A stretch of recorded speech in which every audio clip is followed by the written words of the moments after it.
अस्सलाम वालेकुम नाज़रीन, हाईटेक न्यूज के खबरनामे में आपका खैर मकदम है। मैं हूं नेहा खान। नजर डालते हैं आज की अहम खबरों पर।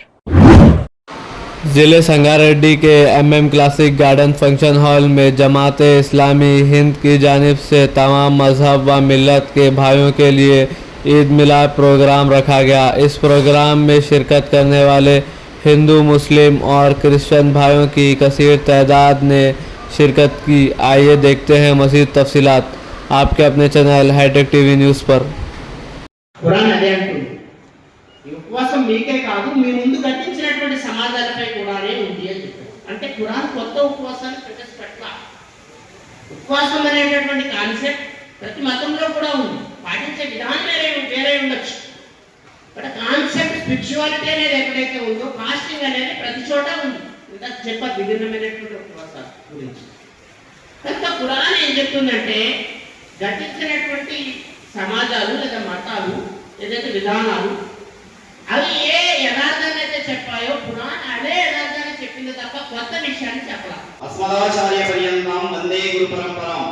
సమస్త గురు పరంపరకి జమాతే ఇస్లాం ఇక్కడ ఏర్పాటు చేసినటువంటి రంజాన్ పర్వదిన సందర్భంగా పర్వదినం అయిపోయిన తర్వాత కులము, మతము, వర్గము, వర్ణము ఇవన్నీ కూడా కేవలం మనుషులకు మనిస్తున్నటువంటి పర్వదినం రంజాన్ అనేటటువంటి భావనలో. ఎందుకంటే జనజాగృత భారతావని లోపల అందించినటువంటి ఎన్నెన్నో భావాలు, ఎన్నెన్నో పండుగలు, ఎన్నెన్నో పర్వదినాలు ప్రతి ఒక్కరికి కూడా ఆదర్శప్రాయమై, అనుసరణీయమై, భావి తరాలకు అవి ఒక దారిదీపాలై ముందరకు వేసేటువంటి సందర్భం మనం చూస్తా ఉన్నాం.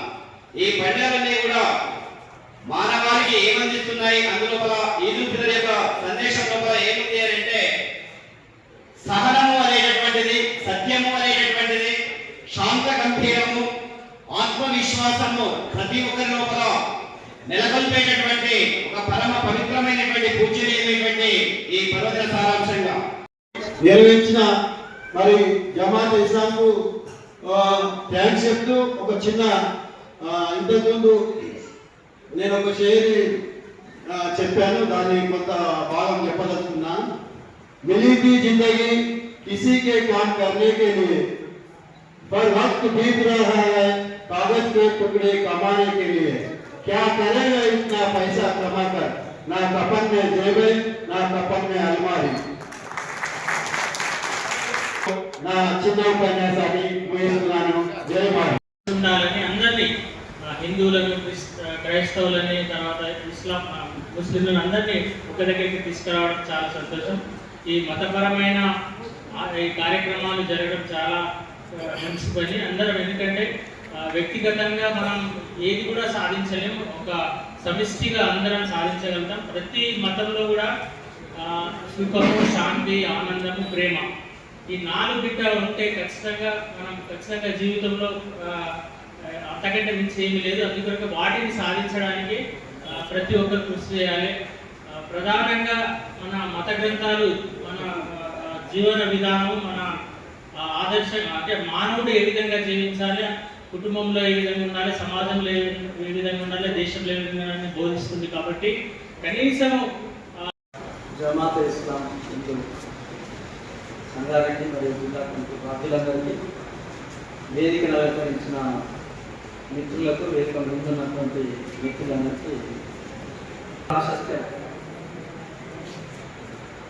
ముస్లింలు అయితే ఒక నెల రోజులు కఠోరమైనటువంటి ఉపవాస దీక్ష ఉండడంతో పాటుగా నమ్మినటువంటి అల్లాహ్కి దగ్గరగా ఆ ఖచ్చితంగా ఉంది అని ఆ విషయాలను తెలుసుకోవడానికి ఈ కలయిక మనం చూస్తా ఉన్నాం. నిజమైన మన భారతదేశం అంటే హిందూ, ముస్లిం, సిక్, ఈసాయి మన ఇష్టం అందరూ ఉన్నారు.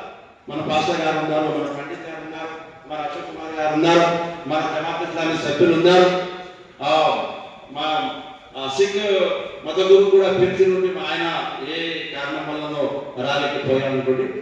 అసలైన భారతదేశం అంటే ఏదండి? కేవలం మనం బతకడం కాదు, మనం ఎందుకు బతుకుతున్నాము, ఎలా బతకాలి.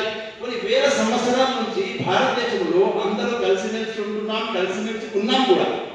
అయినా కూడా ఈ దీన్ని చీల్చి చెందాలి ప్రయత్నం చేస్తా ఉన్నాయి కొన్ని శక్తులు. ఆ శక్తులు మనం గుర్తించాలి. ఒకసారి జమాత్ ఇస్లామీ మహాసభను ఉద్దేశించి బెంగళూరులో మహాసభలు ఏర్పాటు చేసినాడు. అందులో జగద్గురు గారు ఒక మాట అన్నారు. నిజానికి ఎప్పుడైతే నేను ఏదైనా సందర్భంలో మాట్లాడే అవకాశం ఉంటే ఎప్పుడు ఆ జగద్గురు గారు చెప్పిన మాటలు చెప్తా ఉంటారు.